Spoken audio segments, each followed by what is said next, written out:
ముఖ్యమంత్రి కేసీఆర్ పంజాబ్ రైతులకు ఇచ్చిన చెక్కులు బౌన్స్ కావడంతో దేశమంతా నవ్వుకుంటోందంటూ బీజేపీ రాష్ట్ర అధ్యక్షుడు ఎంపీ బండి సంజయ్ కుమార్ ఎద్దేవా చేశారు. ధరణి పోర్టల్ లోపాలు పుట్టాని, ప్రభుత్వ పొరపాట్లతో లక్షలాది మంది రైతులు తీవ్రంగా నష్టపోతున్నారని అన్నారు.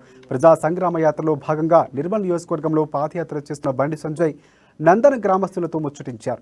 సర్కారు తీరు వల్ల భూమి ఉన్న రైతులు కూడా రైతు బంధు, రైతు బీమా, పంటల నష్టపరిహారం అందడం లేదని అన్నారు. బీజేపీ అధికారంలోకి వస్తే సంక్షేమ పథకాలు రద్దు చేస్తారనే ఆరోపణలు కూడా తిప్పుకొట్టారు. ఆయన రాష్ట్రాన్ని దివాళా తీయించి వేల కోట్ల రూపాయలు దోచుకున్న కేసీఆర్ కుటుంబం ఆ సొమ్మును లిక్కర్, క్యాసినో దందాల్లో పెట్టుబడులు పెట్టారని ఆరోపించారు. ఆయన